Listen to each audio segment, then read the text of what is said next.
Hello everyone, welcome back to OCD Recovery's YouTube channel. Before I go any further, you could please subscribe down below. As I say in the beginning of every video, one of the most important things about the OCD community is free resources. Stories by people who have gone through fears that you've gone through, not for reassurance purposes, but for the purpose of seeing what works and what doesn't work. Rob did a really good IGTV on this today, which I believe is August 16th or 17th.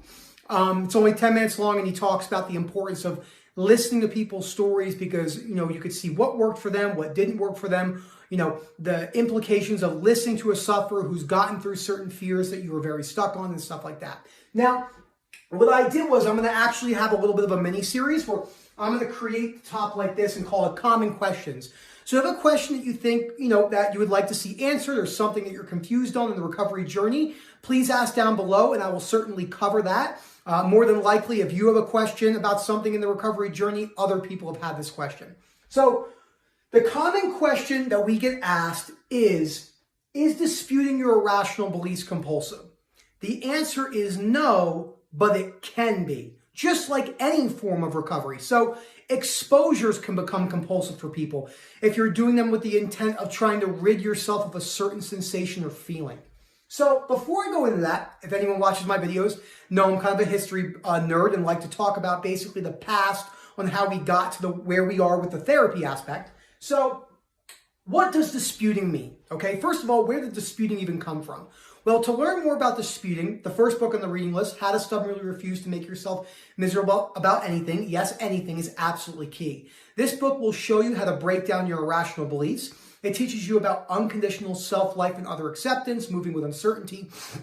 Excuse me. But the key that I have to highlight is this book will not instill these philosophies into you. And I'm going to talk about why it's not just another tool that you just grasp in 12 weeks and go along your way. It's a philosophy from Stoicism, which is one of the 5 Greco-Roman philosophies from the time back, whatever it was, 2,500 years ago.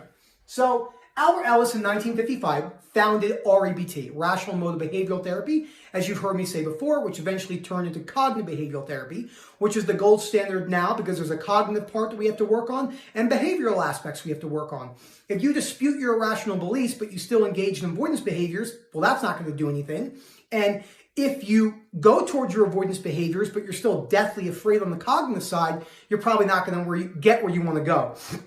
Usually the missing key for chronic OCD recovery is the belief. It's actually the cognitive aspect of it. A lot of people will go towards exposures, and that's a great part of it. But more than likely at the chronic level, you'll have to look into the core fear that's keeping you stuck, and we will review some of those. I'm actually going to review again, because people have been asking me to, Chapter 19 and How to Stubbornly Refuse, and I'm going to go over some tools and exercises towards the end of this video. So, 1955, he invented this. Before this, he was a psychoanalysis person, or someone who practiced psychoanalytics, which is the Sigmund Freud style of method, looking into the past, diving, spending maybe 2-3 months, digging up reasons why your parents made you this way or society. It's not that this doesn't have validity, but all you have is right now. You have the beliefs that you can change right now. It's cool to look at that stuff, but for OCD recovery, it tends to be very, very detrimental for the recovery process. So, and these books teach unconditional life, unconditional self-life, and other acceptance, which are absolutely key. Now, these aren't just tools that you apply and learn. They're philosophies that you adapt from looking at a constructive way in rational thinking. Now, a lot of people say they think rationally, but they don't, more than likely, not in the sense that we mean it. You hear a lot of people say, well, I'm a rational thinker. Then you hear them say stuff that's black and white, contradicts itself, and it's not actually rational thinking from the basis of REBT. So, why is disputing your core fear important for OCD? This is a great question. Before I go any further, I'm going to go over a couple examples. So the fear of fear, or fear of being stuck forever. So GAD, chronic somatic OCD, hyper-awareness type fears. Fear of rejection, POCD, ROCD by a loved one. Also false memory OCD, maybe something in the past you're trying to figure out, which we know is a compulsion, and that's more than likely keeping you stuck. But, if they only knew what I did, as Rob likes to talk about. Then we have the fear of no connection or no love, existential OCD, solipsism OCD, where you feel like you're almost living in a simulation where you're the only one that actually exists. Fear of death or forever pain, religious OCD. And a lot of these can intertwine to be overlapping fears for different types of themes. remember, the only reason we call them themes, OCD is OCD. The only reason we call them themes is just because it helps people understand in certain aspects. It's actually not even necessary to use the word themes, as Rob talks about, but it has an importance to it. So underneath the OCD cycle, the core of the cycle, inside the hamster wheel, inside the heart of OCD is a fear. Now, how do you know this?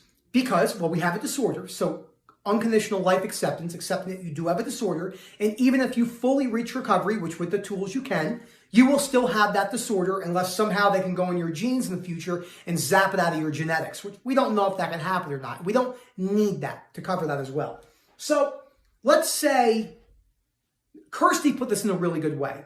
Part of your OCD recovery journey at times when you're doing your homework, not walking around doing this in your mind all day, this is how you know it's a belief. Just because your belief is heightened because we have a disorder and a fear doesn't mean it's not, the belief is not the primary driver of the OCD factor cycle, aka the fear. There are everyone salivates and everyone breathes and everyone blinks, but they're not scared of it. But you are.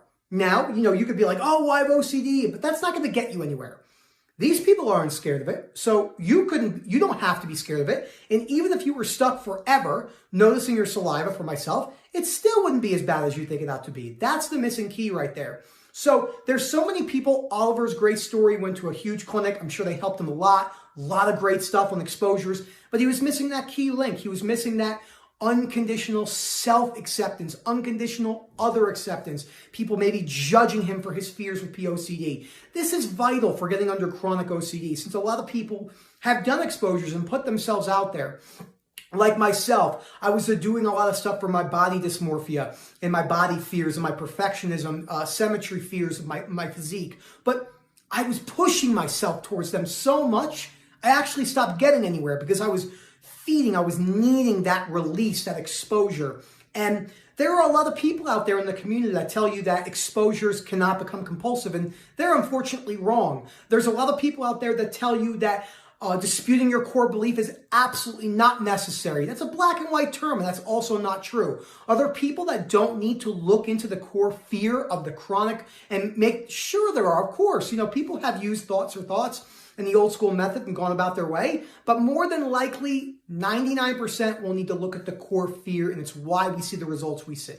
So, this is the other part we have to talk about. I did a video on this a couple days ago, and that video is on engaging versus disputing, okay? Engaging versus disputing. Now, it's very different. Engaging, ignoring, and relabeling are not terminologies we use at OCD Recovery. So when you're looking to engage or forcefully ignore or distract yourself forcefully or relabel, you're telling yourself a couple different things. I can't stand the way I'm feeling right now, okay? And I need to solve it now. I'm going to give you a couple other examples that is actually explained quite incorrect. And I'm not saying these things can be used for benefits, but the way that we're seeing them be used when people have no tools is not the way that's going to benefit them in their recovery. So grounding techniques, meditating in the moment, or forcefully distracting yourself. I need to do something right now. I always have to be distracted. We hear that all the time. Distract, distract, distract. Healthy distractions, building a life struggle, building a life structure, but you need to be able to sit on your couch and watch a movie for 2 hours and let it blast away. That's not going to distract yourself too well. So people will chew on gum, or people will use fidget spinners. I saw one the other day when I was hiking. A girl looked very anxious, and her friend said to her, "Why do you have your fidget spinner?" And she said, just like this, "I need it." I was like, whoa, there's something going on there. Didn't know Nick Pinella from OCD Recovery was by listening in. So it's interesting to watch that, what people think they need to do now. In my opinion, I don't believe grounding techniques have that much validity because you're always trying to tell yourself you can't stand the sensation. So I would never recommend a grounding technique to anyone ever with anxiety disorder, ever. Meditating in the moment, like having a very, very anxious, maybe you have GAD, the physical manifestations of anxiety, and you tell yourself, I need to meditate right now. I need to get this away. I have to dispute right now. Anytime my brain has told me, you got to read right now, you have to dispute right now, guess what I don't do? Any of those things. I just sit with it, and it gets worse for a little bit. It might stay worse for a couple days, and eventually, hopefully, might not, it starts to go down.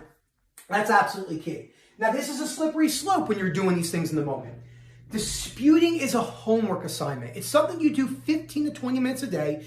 It might take you trial and error. A lot of people ask me, how do I know if you have your core fear? 15, 20 minutes a day for a few months, work on it, move with uncertainty, see what happens. If nothing happens, maybe go a little bit further, maybe look at some other core fears. Maybe you thought it was the fear of rejection, right? Maybe it was another fear. Just not, maybe that fear was present, but that wasn't the main core fear keeping it locked. And it takes a little bit to get used to this. And I'm going to talk about why people don't grasp this, and we're going to talk about that. So it's not another tool. Since it's not a tool, let's transition into why many don't grasp it. A couple reasons. People use it as an escape tool. We all have done this. Everyone has done it on the Instagram Live the other day when Rob had me on. Once you find something that you see works, with OCD recovery, because we suffer at such a chronic level, a lot of us, you're like, I'm going to do more. More is better. More is usually not better. And it becomes unbalanced and compulsive, and now you're trying to force recovery. It takes time to adopt this. It's not a tool. It's not a... I always tell people to be skeptical. 12-week crash course in CBT, 6 weeks cognitive behavioral therapy, be rid of your anxiety disorder. This is a tool. Now they're looking at it as a tool. I see where they're coming from, and it definitely can have validity and get you better, but it's not a tool. Rational emotive behavioral therapy and CBT, the understanding and the works by Dr. Albert Ellis, 70 years of psychotherapy, 800 peer-reviewed studies, 75 books and co-authored books, all with the same principles, narrowing it down. Unconditional self, life, and other acceptance. When you adopt these philosophies, which comes from Stoicism, other areas of Greco-Roman philosophy, as I talked about before, it's just a way to see life. And then OCD has no way to grit. It has no way to grit.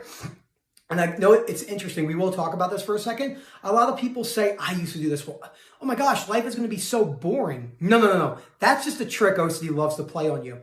When you adopt these things, like I have adopted unconditional other acceptance in a way that if you asked me 2 years ago if I would see the perspective of I do now, it's unbelievable the way I see things. This took time and practice and lots of uncomfortable feelings. So, and this is important because we see this all the time. People will try it and they'll be like, well, I tried that tool. Other maybe people who are coaches, therapists, and then they'll bash it. And because they don't understand it, they'll bash people using it. Well, that's not a good way to do it. And we all do that. We've all done that in our lives. We don't understand something, so it's really easy to put that person down or say, that's stupid, instead of saying, you know what? I'm going to go and listen. It's really cool to listen to other people. Even when people tell me I'm dumb or they don't agree with me or they tell me I don't know anything about OCD, I'll listen to them. I'll hear them out. Before I used to want to put them through a wall. That's, trust me, it was bad. So now let's go over chapter 19. Great stuff. All right, got my book. Okay. So chapter 19 is a couple just examples that we're going to go over. We have 14 minutes. Okay. So he goes over some questions and shows you how you can look at them rationally. So let's go over the first one because it's very applicable to us. Suppose you have a serious accident, lose your arm, or a serious condition, OCD. How could you manage to live with those kinds of handicaps? Going blind, maybe there was no such thing as OCD recovery. You could never recover. You never could reach that. All right, let's just use that as an example. Not so well, okay? You certainly would feel greatly deprived and frustrated, but not necessarily depressed. If you tell yourself, although my abilities and pleasures are seriously limited, I could still do many interesting and enjoyable things and can find ways to compensate for my disabilities. Instead of focusing dismally on what I cannot do, I can concentrate on the many interests and pleasures I still can do, and thereby almost guarantee myself a reasonably happy existence at times. This is absolutely key. I talk about this all the time. When I was going to the gym, I'm falling over there. I'm going to the gym, or I'm going hiking, I'm having a relapse or a backdoor spike. I still can do all those things. That is precious to me. I never use that word, but it's precious to me because I never used to see it like that. And that's a really cool way to look at it. Okay, this one's so funny. Suppose you bought a stock at a low price, felt anxious about how high it must go, and sold it at only a small profit. instead of the large amount you could have made if you've held on to it a little while? Can you still refuse to make yourself miserable about anything? Now, a lot of people are going to listen to that and be like, Nick, this is the dumbest thing I've ever heard. This doesn't apply to OCD, but it does. Just listen to the principles. You damn well can. If you stupidly stole exactly the wrong time and lost money on the stock, so if you stupidly tried the wrong OCD recovery tools for 2 years and got nowhere, which a lot of us have, Momin was with someone for 5 years, he got nowhere. 5 years. Well, everybody else held on to it and made a mint. You could still feel disappointed but not self-hating about your loss.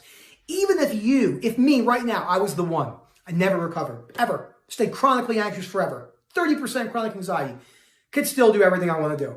Wouldn't like it at times. More frustrating some days than others. Part of the recovery journey, but you could still handle it. Okay, let's see. Ooh, here's a good one.